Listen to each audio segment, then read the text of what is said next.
The delivery drone set the container down with unusual care, then retreated faster than Professor Hallex had ever seen a machine move. Red warning symbols covered every surface of the metal box, each one more dire than the last. 17 biohazard classifications. Hallex counted them twice with mounting dread. Professor, you need to see this.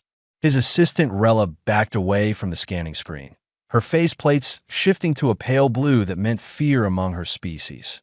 Hallex approached the monitor and felt his 4 hearts skip in unison. The scan showed a plant structure, but calling it just a plant seemed inadequate. Vorentine snapped jaw. He had only seen one once before, behind 6 layers of reinforced glass at a military research station. That specimen had killed 2 handlers before they managed to space it. How did this get here? Hallex's voice came out higher than intended. Smuggler intercept at the border station. They flagged it for xenobotany research instead of immediate destruction. Rella was already putting on her coat. I'm calling in sick for the rest of the term. You cannot just leave. Watch me. The laboratory emptied in under 4 minutes. Hallex stood alone with the container and his growing sense of professional obligation fighting against basic survival instinct. The university had tasked him with cataloging dangerous specimens. This was literally his job. He just wished his job didn't involve things that dissolve flesh on contact. He activated the isolation field and unsealed the container using robotic arms from behind a blast shield. The plant unfurled like something from a nightmare. Deep purple leaves lined with what looked like teeth. Tendrils that moved with predatory intelligence. The central pod pulsed with bioluminescent patterns that made Hallex's head hurt if he looked too long. A scanning probe extended toward the specimen. The snapjaw struck faster than the sensors could track. The probe disappeared into the central pod with a wet crunch. Acid hissed. Metal screamed. 3 seconds later, only a smoking stub remained. Beautiful, Hallex whispered, then immediately felt foolish for admiring something so deadly. The security system activated automatically. Containment fields snapped into place with a sound like cracking ice. Neutralization drones emerged from ceiling compartments, their weapon systems tracking the plant's every movement. The snapjaw seemed to sense them. Its tendrils coiled defensively, and the bioluminescent pulses increased in speed. Hallex pulled up the data file. Native to Vorentine Prime, a death world where everything had evolved to kill everything else. The snapjaw was apex among plants. It hunted. It planned. 3 documented cases of the species breaching containment by deliberately triggering security responses, then exploiting the chaos. Intelligence estimates suggested problem-solving ability comparable to predatory mammals, banned on 340 worlds. Possession carried mandatory imprisonment on most civilized planets. The diplomatic incident this could cause made Hallex's stomach churn, his communicator buzzed. The dean wanted a status report. Hallex stared at the plant and wondered how to explain that their prestigious university was now home to botanical terrorism. The laboratory door opened. Hallex spun, ready to order whoever it was to evacuate immediately. Instead, he found Owen Bailey, the human exchange student, standing in the doorway with a mug of something steaming in one hand and a datapad in the other. The human wore casual clothes, completely unprepared for a biological crisis. Hey, Professor, what's all the excitement about? Owen walked closer, seemingly oblivious to the flashing warnings and armed drones. Stop. Do not come any closer. Hallex extended 2 arms in a warding gesture. There is a Class 7 biological threat in active containment. Owen peered around him at the isolation field. The snapjaw immediately oriented toward this new presence, tendrils extending until they pressed against the energy barrier. The human tilted his head, studying the plant with casual interest. Huh, kinda looks like okra. Hallex blinked all 6 eyes in sequence, a Centaurian expression of complete bewilderment. Okra, yeah, vegetable. Gets all slimy when you cook it. My grandma grows it back in Tennessee. Owen stepped closer to the containment field. The snapjaw tracked his movement, tendrils weaving hypnotic patterns. This one's got more teeth, though. That is a Vorentine snapjaw. It has killed 17 documented victims. Its toxins can dissolve most organic matter in under a minute. The spores can remain viable for decades. Please back away slowly. 17? That's it. Owen sipped his drink. We've got plants back home way more dangerous than that. Hallex felt certain this was human bravado, the kind that got their species killed in statistically improbable ways. I find that difficult to believe. Seriously, poison ivy will make you wish you were dead for weeks. Giant hogweed can blind you permanently. There's this tree called manchineal where even standing under it in the rain will burn your skin off. My cousin touched one in Florida and had to go to the hospital. Owen gestured at the snapjaw with his mug. At least this guy is honest about being dangerous. Doesn't pretend to be a nice shade tree first. The plant pulsed brighter, as if offended by the comparison. Hallex found himself in the bizarre position of defending the specimen. The snapjaw is considerably more lethal than your earth flora. Maybe, but we learned to live with our stuff. My grandma keeps roses that'll tear your arms up if you prune them wrong. People still grow them anyway. Owen finished his drink and set the mug down on a lab table, completely ignoring safety protocols about contamination. So what are you going to do with it? Study it. If it survives, the specimen is already showing stress responses to the artificial environment. Hallex pulled up the biomonitor readings. Heart rate elevated. Toxin production increased 40%. It will likely expire within 72 hours without proper care. That's sad. It's just stressed out being in a new place. Owen leaned closer to the field. Can I take a look? Absolutely not. I'm good with plants. This is not a plant. This is concentrated death in botanical form. Owen shrugged, but Hallex saw the human's eyes tracking the snapjaw's movements, studying the soil composition visible through the containment field, noting the moisture levels and light exposure. The human was analyzing it like a puzzle to solve rather than a threat to escape. The snapjaw's tendrils suddenly surged forward, slamming against the energy barrier with enough force to make it flicker. Hallex jumped back. Owen didn't even flinch. Yeah, you're a feisty one, the human said softly, almost fondly. Gonna be trouble, aren't you? Hallex felt his primary heart skip again, but for a different reason. The human wasn't afraid. That should have been reassuring. Instead, it was absolutely terrifying. The observation deck filled with students within the hour. News traveled fast in academic circles, especially when it involved potential death. Hallex watched from below as various species clustered against the reinforced windows, datapads recording every movement of the snapjaw. Owen remained at ground level, circling the containment field with methodical precision. I need to get closer. The human made this sound like a reasonable request rather than assisted suicide. Request denied. Hallex triple-checked the isolation field strength for the 9th time. This organism has dissolved hardened steel. Your organic tissue would fare significantly worse.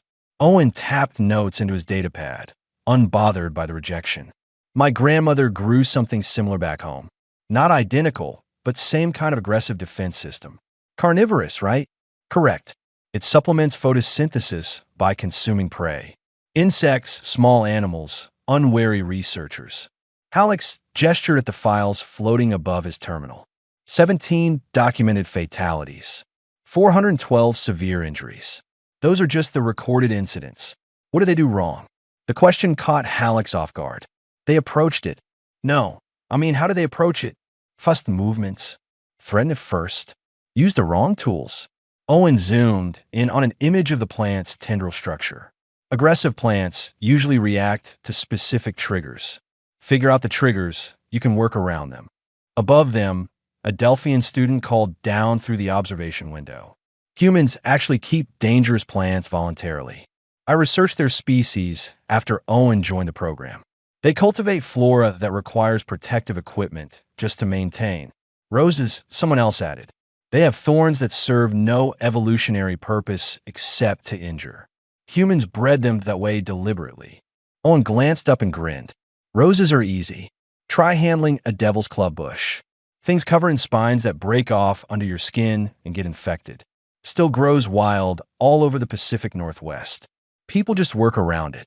Hallex felt his understanding of human psychology deteriorating rapidly. Why would evolution produce a species that tolerates such botanical hostility? Because Earth didn't give us much choice. Owen returned his attention to the snap jaw. You adapt or you die. We adapted, learned which plans were worth the effort and which weren't. The snap jaw chose that moment to demonstrate why it fell into the latter category. Its central pod opened wider than Hallex had seen before, revealing rows of thorn-like structures dripping with luminescent fluid. The toxin analysis updated automatically. Revised lethality estimate: 97% fatal on contact for most known species. Owen leaned forward, eyes bright with interest rather than fear. Beautiful design. The thorns probably inject the acid directly, speed up breakdown of larger prey. This is not beautiful. This is horrifying. Both can be true.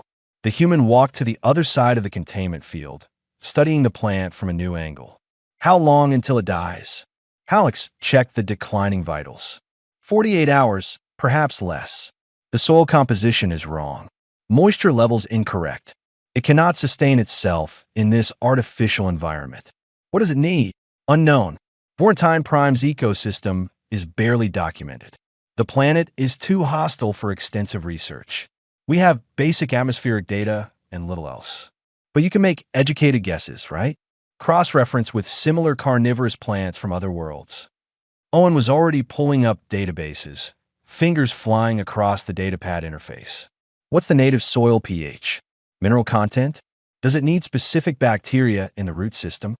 Despite himself, Hallex moved closer to see what the human was accessing. Owen had overlaid data from 6 different Death World ecosystems, looking for common factors. The approach was crude but logical. Even if we determine its requirements, implementing them is impossible without direct access. Hallex indicated the containment protocols. Automated systems failed.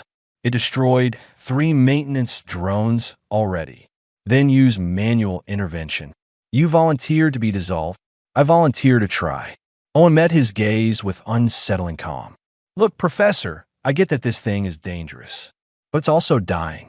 You said it yourself. This specimen is crucial for antitoxin research. How many lives could that research save? The potential benefit does not outweigh the guaranteed risk. Maybe not for you. Owen set down his datapad. But I grew up on a farm. Lost count of how many times I got kicked by horses, stung by bees, bit by snakes. You learn to read animal behavior. Plants aren't that different. They react to stimulus. Predict the stimulus. Predict the reaction. A voice from the observation deck shouted down. The human is insane. Do not let him near it. Owen ignored this. I can help. I know I can. But I need you to trust me. Hallex wanted to refuse. Every academic instinct screamed at him to maintain safety protocols. But he looked at the snapjaw's fading bioluminescence and remembered why he had entered xenobotany in the first place. Not to catalog death from a distance, but to understand life in all its forms. Supervised access only. Full emergency protocols active. Medical team on standby. He began entering override codes with trembling hands. And if you die, I will ensure your academic records reflect your poor judgment. Owen laughed. Fair enough. The process took 30 minutes. Medical personnel arrived with enough equipment to handle a small war. Security doubled the drone presence. Hazmat teams positioned themselves at every exit. The observation deck became standing room only as faculty joined the students. Owen stripped off his jacket and rolled up his sleeves. Someone gasped at this apparent death wish.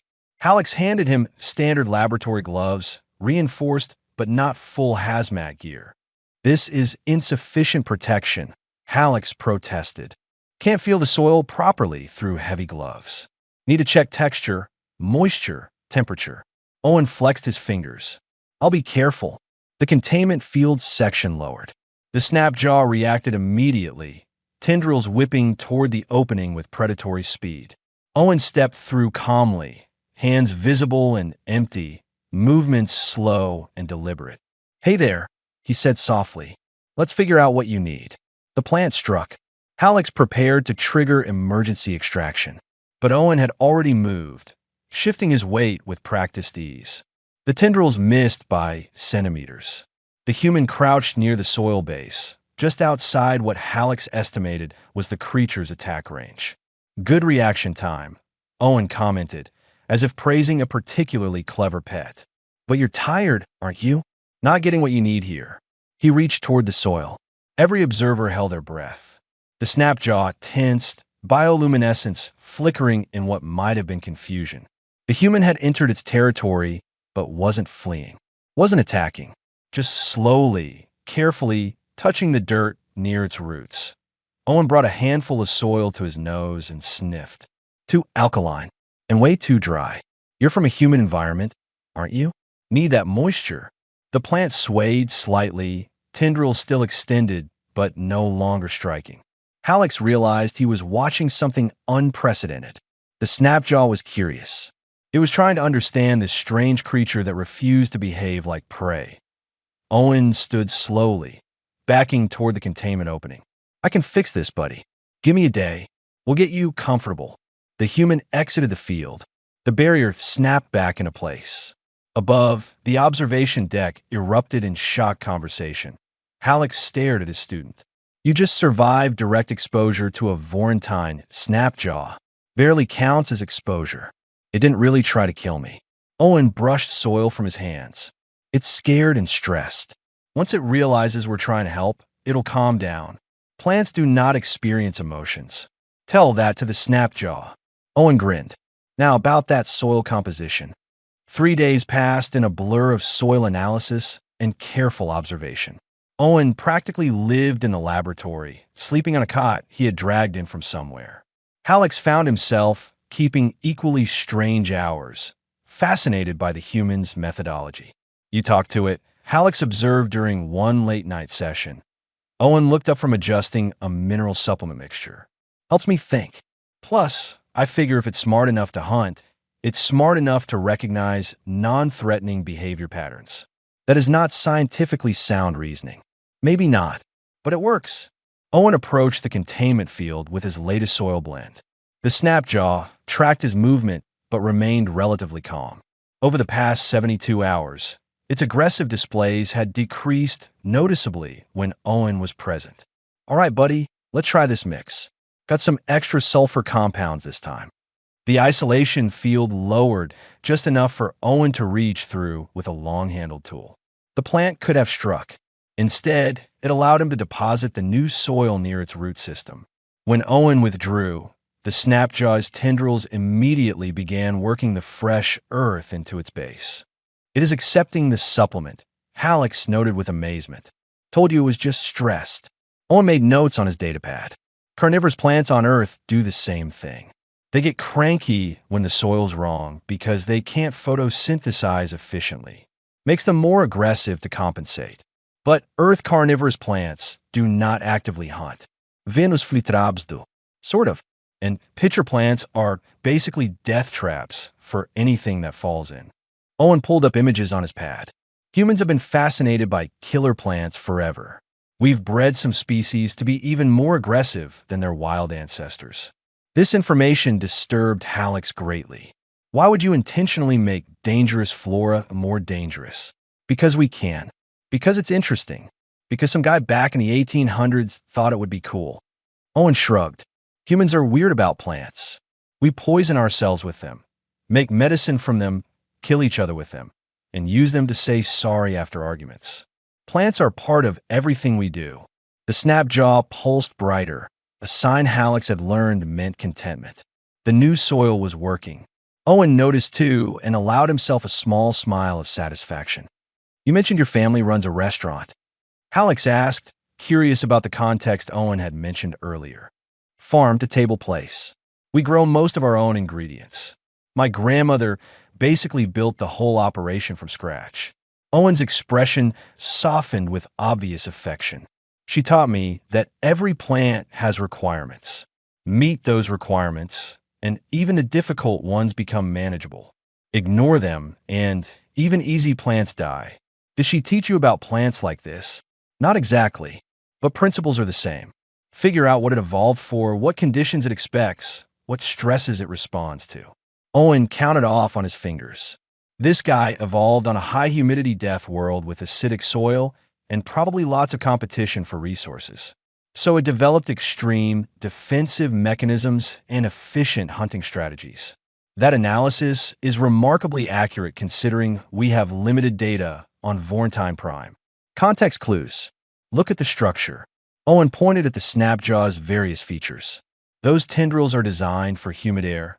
See how they're slightly porous? In dry conditions, they desiccate. The bioluminescence probably attracted prey in low-light conditions, which suggests dense canopy coverage. And the acid production is super efficient, which means it needed to break down food fast before competitors moved in. Hallex felt his respect for the humans' observational skills increasing. You should consider xenobotany as a primary field. Maybe. Right now I'm more interested in xenoquizin. Owen caught Hallex's expression and laughed. Relax, Professor. I'm not going to eat your research specimen. The thought had not occurred to me until you mentioned it. Now, I am disturbed. Fair. Owen checked the Snapjaw's vitals on the monitor. All readings had stabilized in the healthy range.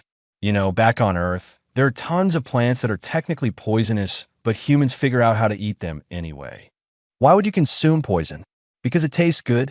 Or it's nutritious? Or sometimes just because it's there and we're hungry? Owen pulled up another database. Cassava root is full of cyanide compounds.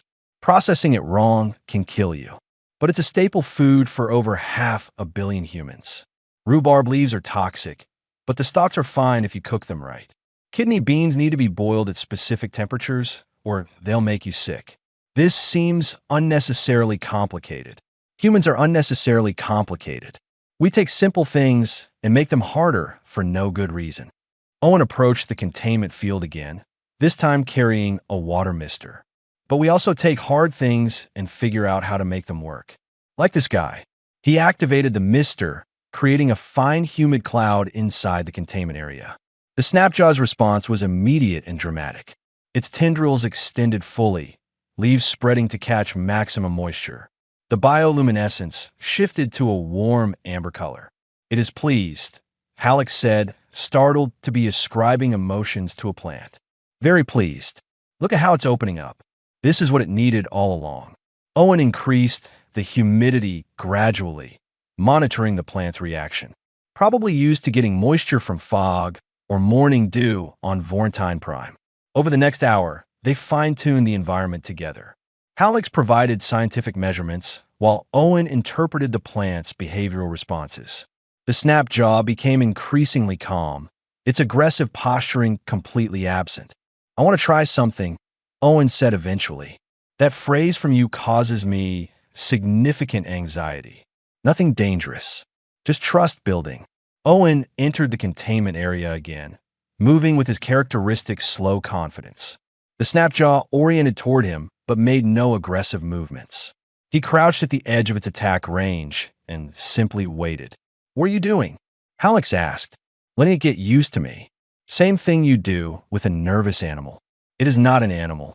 Tell that to the Snapjaw. They sat in silence for nearly 20 minutes. Hallex reviewed research data, while Owen remained motionless near the plant. Gradually, almost imperceptibly, the Snapjaw's tendrils lowered their defensive posture. One tendril extended slowly toward Owen, moving with exploratory caution rather than predatory intent. Do not move, Hallex warned. Wasn't planning on it. The tendril touched Owen's shoulder, light as breath. The plant paused, as if processing this new information. Then it withdrew, curling back to a neutral position. Owen stood carefully. We're good. It knows I'm not food, and I'm not a threat. How can you possibly know that? Because I'm still alive. Owen exited the containment field, looking pleased with himself. Give it another week of proper care, and you'll be able to work with it directly. No automation needed. That seems optimistic. That's humans for you. Optimistic to the point of stupidity. Owen stretched, joints popping. But seriously, Professor, this plant isn't your enemy. It's just trying to survive, same as anything else. Hallex looked at the Snapjaw, now resting peacefully in its properly configured environment. The human was right. Stripped of context, removed from its native ecosystem, the plant had simply been desperate. Owen had recognized that desperation and responded with understanding rather than fear. "Your grandmother sounds like a wise woman," Halleck said quietly. "She is. She'd probably love this guy. Try to figure out if the leaves are edible. Please tell me you were joking." Owen's grin suggested he was not entirely joking. Halleck decided not to pursue that particular line of inquiry. Some things were better left unknown. The question came 2 weeks after the Snapjaw's successful stabilization. Owen was performing routine maintenance, adjusting humidity levels and checking root health. Halleck was documenting the unprecedented cooperation between human and deadly flora when curiosity overcame his better judgment. "Is this plant edible?" Owen froze mid-adjustment. Slowly, he turned to face Halleck with an expression of delighted surprise. "You know, I've been wondering the same thing. I immediately regret asking." "No, seriously, it's a valid scientific question." Owen pulled up his datapad, already accessing chemical composition databases. "I mean, I'd have to test it properly. But theoretically, maybe." Halleck felt 2 of his hearts accelerate while the other 2 seemed to stop entirely. The toxins alone would kill most known species within minutes. Most toxins break down under specific conditions: heat, acid, enzymatic action.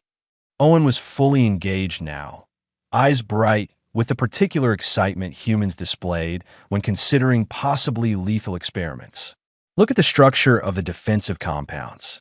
They're protein-based, right?" "Correct. Complex protein chains that denature cell membranes on contact. Proteins denature under heat. Basic chemistry." Owen pulled up molecular models. If you apply enough thermal energy, those chains break apart. They stop being toxins and become just amino acids. That is a considerable if. "Sure, but it's testable. We can run simulations, analyze breakdown points, determine safe consumption thresholds." Owen was already sketching out a research protocol. Humans do this all the time with earth plants. There are dozens of species that went from deadly to delicious once we figured out the right preparation method. Despite his alarm, Halleck found himself intellectually engaged. "Provide examples." "Kidney beans. Raw ones contain phytohemagglutinin, which causes severe digestive distress. Boil them properly, and they're completely safe. Cassava root has cyanogenic glycosides that break down into cyanide. Process it right, and it's a staple food. Fugu fish is technically not a plant, but same principle. The liver and organs contain tetrodotoxin that can kill you, but trained chefs serve it as a delicacy. Humans consume fish that can kill them. For the novelty, for the taste, for bragging rights." Owen shrugged. "Like I said, we're weird about food. If something might be edible, we'll figure out how to eat it." Halleck accessed his own database of human culinary history and immediately wished he had not. The list of toxic substances humans had learned to consume safely was disturbingly long. Mushrooms containing deadly compounds, fruits with poisonous seeds, leaves requiring elaborate preparation to avoid liver damage. Your species has a death wish. Our species has curiosity and stubbornness in equal measure. Owen returned his attention to the Snapjaw, which seemed to be following the conversation with its usual unsettling awareness. "But I wouldn't just grab a chunk and start cooking. This requires actual research." Over the next week, Owen threw himself into analysis with single-minded intensity. He collected samples with the Snapjaw's grudging cooperation, the plant having learned that minor tissue donation resulted in improved care. Each sample underwent extensive testing, chemical breakdown under various temperatures, toxin degradation rates, nutritional content post-processing. Halleck found himself drawn into the project despite his reservations. The academic challenge was irresistible. Together, they mapped the exact temperature thresholds where toxic proteins became inert compounds. They identified which plant tissues concentrated toxins and which were relatively benign. "This is actually fascinating," Halleck admitted during one late session. "The toxin distribution follows an almost mathematical pattern. Makes sense evolutionarily. The plant wants to protect vital structures more than expendable ones." Owen highlighted a tendril section on the scan. "These outer tendrils? They're basically tools. The plant can regrow them easily. Lower toxin concentration, more flexible tissue. The centropod, though? That's vital organs. Maximum toxin load. So theoretically, tendril tissue would be safer to attempt preparation. Theoretically, Owen ran another simulation. At 180 degrees Celsius, the protein chains collapse completely. The toxin becomes structurally similar to proteins in safe plants. Add in the fact that heat also kills any potential pathogens, and you've got a viable preparation method. Viable does not mean safe. No, but it means possible. Owen looked at the snap jaw, which had grown another 6 inches since stabilizing. The plant was thriving under proper care, producing new growth regularly. One small cutting, just to test the theory. Absolutely not. Professor, we've already done 90% of the work. The analysis is solid. The science is sound. Owen pulled up comparison studies. Look at these similar toxic plants from other worlds. 3 of them are now cultivated food crops after proper preparation methods were developed. We could be documenting the same thing here. Alex wanted to refuse. Should have refused. But he looked at their research data and saw Owen was right. The science was sound. The testing had been thorough. This could be genuinely significant xenobotanical research. Full safety protocols, he heard himself say. Medical team, standing by. You test nothing without complete toxicology clearance. Obviously, and I am documenting my objections for the record, wouldn't have it any other way.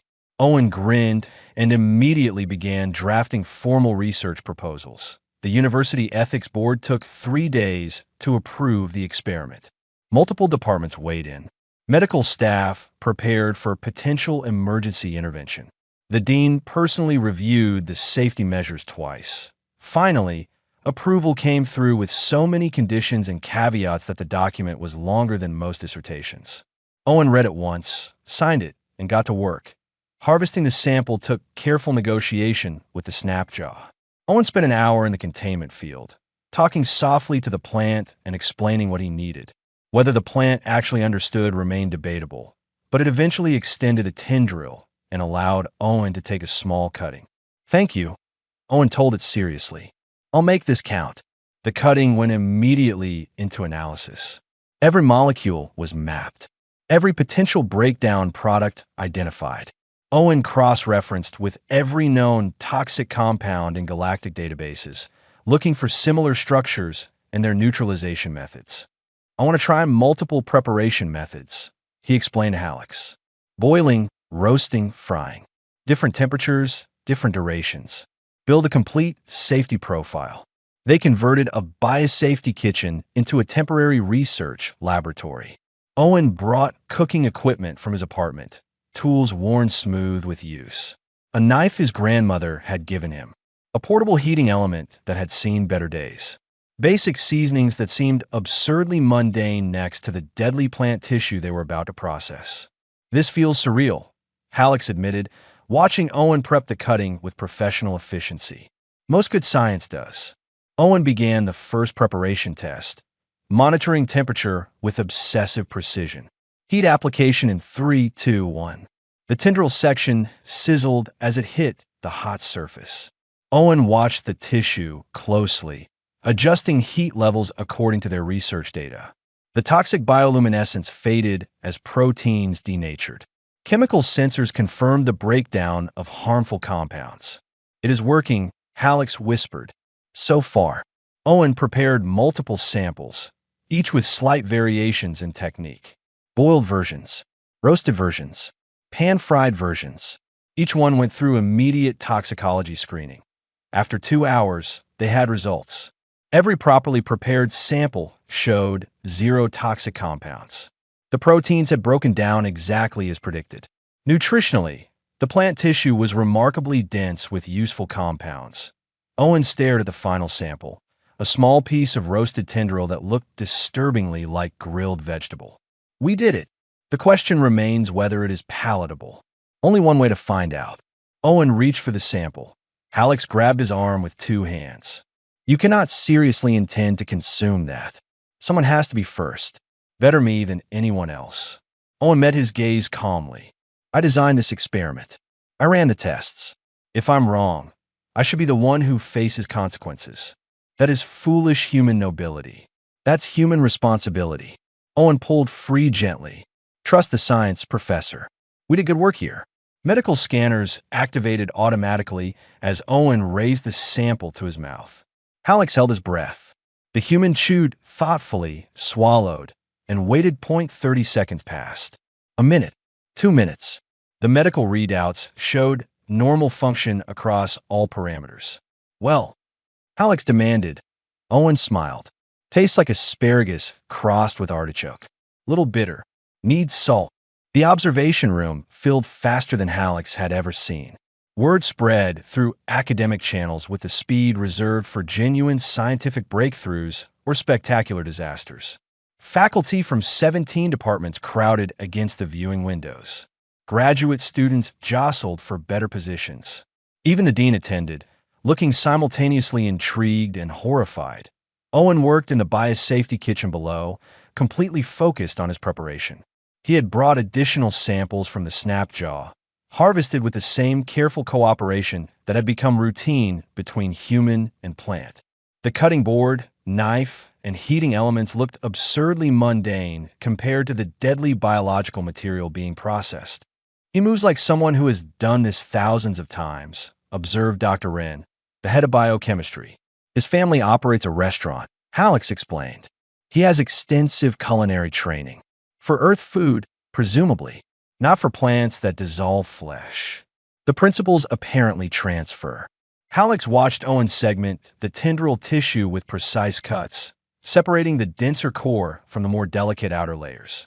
Each piece went into immediate chemical analysis before preparation. The human had prepared multiple cooking methods based on the earlier successful test. Boiling at exact temperatures, roasting with controlled heat exposure, pan preparation with minimal oil. Each method was documented with the rigor of a proper experiment, which this technically was. Temperature holding at 185 Celsius, Owen reported, his voice transmitted through the laboratory communication system. Protein denaturation proceeding as expected. Toxin levels dropping to 0 in prepared samples. Medical teams stood ready with enough emergency equipment to handle mass casualties. Security had cleared 3 evacuation routes. Alex had signed so many liability waivers his secondary hands were cramping. Owen finished the first batch and plated several small portions. Each piece looked surprisingly appetizing, the natural purple of the plant tissue deepening to a rich color under heat. He had added minimal seasoning, just salt and what he identified as black pepper, wanting to preserve the natural flavor profile. First tasting protocol begins now, Owen announced. He took a piece himself, chewed thoroughly, and swallowed. Medical scanners showed normal responses. No toxin absorption. No adverse reactions. The room held its collective breath. 60 seconds. Owen remained standing, looking perfectly healthy. He made notes on his datapad. Flavor profile is complex, he reported. Initial bitterness gives way to umami notes. Texture similar to cooked asparagus, but firmer. The roasted version has slight caramelization. Definitely edible. Actually pretty good. Alex felt his professional skepticism warring with the undeniable data. Every sensor confirmed Owen's safety. The science was sound. The human had successfully rendered deadly alien flora into food. I am coming down, Alex declared. The observation room erupted in protest and excitement. Several faculty members followed him. Others remained at the windows, either too curious or too cautious to approach directly in the biosafety kitchen. Owen had prepared additional samples. He offered one to Alex with steady hands. Your choice, Professor. No pressure. Alex looked at the small piece of prepared snapjaw. 2 days ago, tissue from this plant could have killed him in under a minute. Now it sat on a clean plate, looking harmless. The intellectual leap required was dizzying. The toxicology is confirmed, he asked for the 7th time. Completely clear. The proteins broke down exactly as predicted. What you're holding is nutritionally dense plant matter, nothing more. Alex picked up a sample with trembling hands. His 4 hearts beat in syncopated rhythm. He placed it in his mouth, chewed once, twice, and swallowed. The flavor hit immediately. Owen was right about the complexity. Bitterness faded into rich, savory notes his taste receptors struggled to classify. The texture was pleasant, firm without being tough. He waited for pain, for burning, for the inevitable toxin response. Nothing happened. He remained perfectly healthy. "It is good," Halleck said, shocked by his own words. "It is actually good." Owen's grin could have lit the laboratory. "Told you." Dr. Wren descended from the observation room next, followed by 3 brave colleagues. Each approached the prepared samples with varying levels of trepidation. Each tasted. Each survived. Each expressed surprise at the favorable flavor. "This could revolutionize xenobotanical research," Wren said, taking detailed notes. "How many other specimens have we classified as too dangerous to study properly?" "Dozens at least," another professor added. "Possibly hundreds if we expand to flora we've never even attempted to bring in laboratory settings." Owen prepared more samples as word spread. Within an hour, 20 faculty members had tasted properly prepared snapjaw tissue. Medical monitoring confirmed 0 adverse reactions across all species present. The biosafety kitchen became an impromptu tasting room. Scientists discussing flavor profiles and preparation techniques with the same intensity they usually reserve for theoretical debates. The snapjaw itself seemed to observe the proceedings with its characteristic awareness. Owen had positioned a monitor showing the containment lab, and the plant oriented toward it as if watching the chaos its tissue had inspired. "Do you think it understands?" Halleck asked quietly. "I think it knows something unusual is happening." Owen glanced at the monitor. Plants on Earth respond to stimulus in ways we're still discovering. Cooperation, chemical communication, even something that looks like memory. Why should alien plants be less sophisticated? That is a disturbing philosophical question. Most good questions are. The dean approached their station, looking thoughtful rather than alarmed. "This research needs formal documentation. Full papers, replicable methodology, safety guidelines. If we are suggesting that Class 7 biological threats can be safely processed, we need ironclad protocols." "Already drafting them," Owen confirmed. "Full breakdown of temperature requirements, toxin degradation rates, preparation safety measures. Should have preliminary documents ready in a week. Make it 3 days. I want to present this at the Galactic Xenobotanical Conference next month."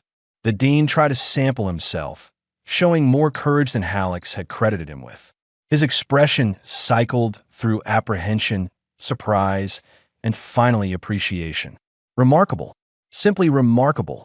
As the tasting concluded, Halleck found himself alone with Owen in the kitchen. The human was cleaning his tools with practiced efficiency, treating the knife and cutting board with obvious care. "Your grandmother gave you that knife," Halleck observed, remembering the earlier mention. 20 years ago. She said every chef needs one good knife they can trust." Owen dried the blade carefully. "She'd be laughing if she could see what I just used it for." "Would she approve?" "Absolutely. She always said that food is about bringing people together. Doesn't matter if it's humans or aliens or deadly plants. If you can share a meal, you can find common ground." Owen packed his equipment away. "Today we shared food made from something everyone thought was untouchable. That's pretty special." Halleck considered this human perspective on communal eating. Centaurians consume nutrition as a private function, efficient and solitary. The idea of food as social bonding seemed foreign, yet he could not deny its power. The faculty who had tasted the snapjaw together had connected over the shared experience. Fear transformed into curiosity, then into collegial discussion. "Your species views food as more than sustenance," he said. "Food is culture, history, identity, love sometimes." Owen smiled. "My grandmother shows affection by cooking for people. Feeding them is how she says she cares. Maybe that's part of why humans are so stubborn about turning dangerous things into food. It's not just about eating. It's about mastery, understanding, and ultimately sharing. That is unexpectedly profound. Don't tell anyone. I have a reputation as the reckless human to maintain." They returned to the containment laboratory where the snapjaw rested in its properly maintained environment. The plant had produced new growth since stabilizing, its health visibly improved. Owen approached the containment field, and the plant oriented toward him with what could only be described as recognition. "Thanks for the sample, buddy," Owen said softly. "You helped make history today." The snapjaw pulsed with gentle bioluminescence, tendrils swaying in contentment. Hallex documented the interaction, noting the unprecedented cooperation between species. His research paper was going to challenge fundamental assumptions about dangerous xenoflora. But more than that, it was going to introduce the galaxy to a very human concept, that the things we fear most might simply need proper understanding and preparation.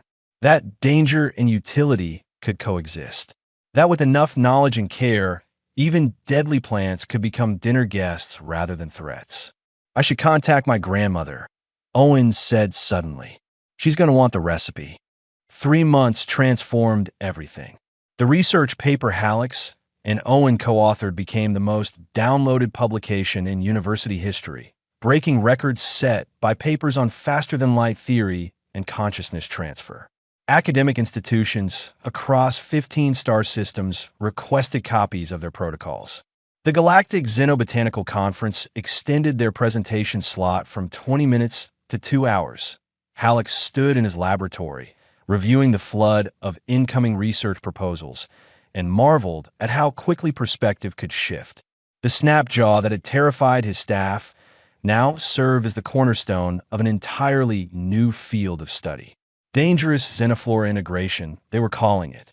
Owen had suggested plants that want to kill you, but taste good anyway, as a name, but the academic board vetoed that immediately.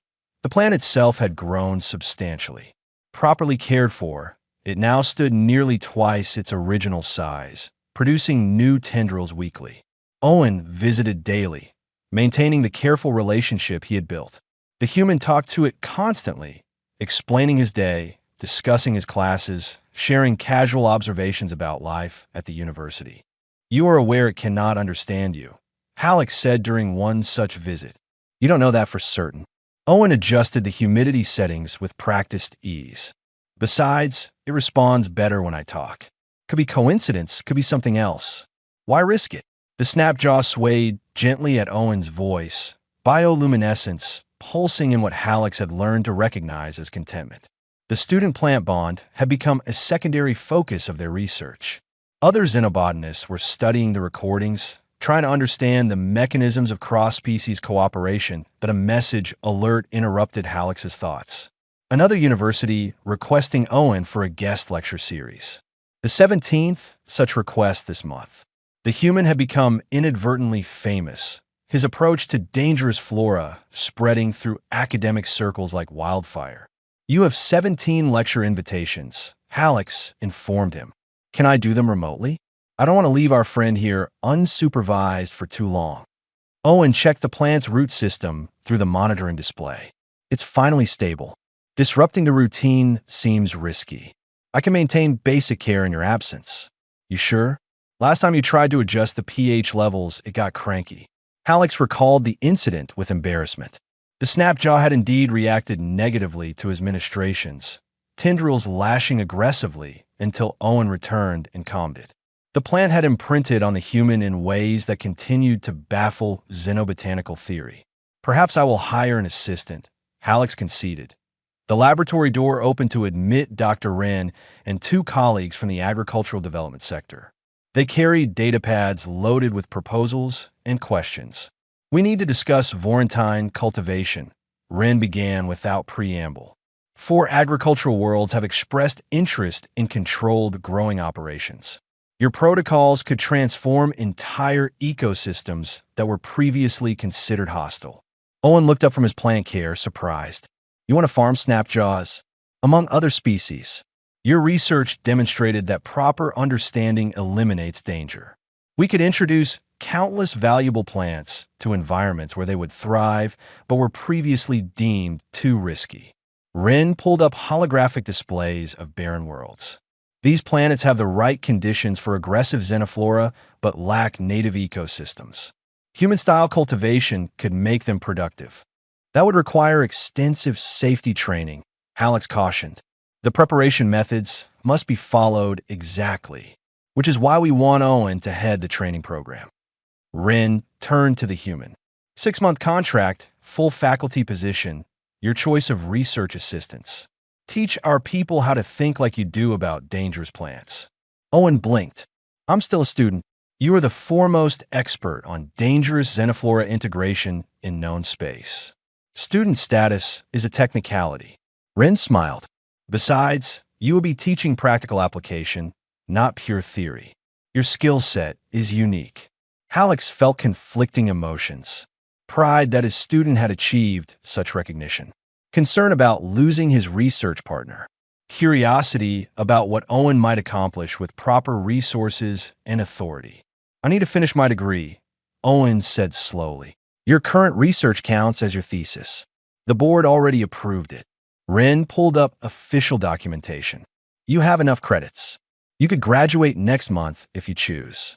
The human looked at the snap jaw, then at Alex, then back to Rin. Can I think about it? Of course. But do not take too long. 3 other universities are preparing similar offers. After the visitors left, silence filled the laboratory. Owen returned to plant maintenance, while Alex processed the implications. The human had arrived as an exchange student interested in alien cuisine. In less than 6 months, he had revolutionized an entire field of study. You should accept, Alex said quietly. This opportunity is extraordinary. What about our research here?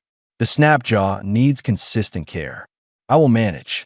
You have taught me adequately, despite my earlier failures. Alex approached the containment field. This plant survives because you understood what others feared. Imagine how many other species need that same understanding. How many worlds could benefit from your perspective? Owen was silent for a long moment. It feels weird leaving, like I'm abandoning a project halfway through. You are not abandoning anything.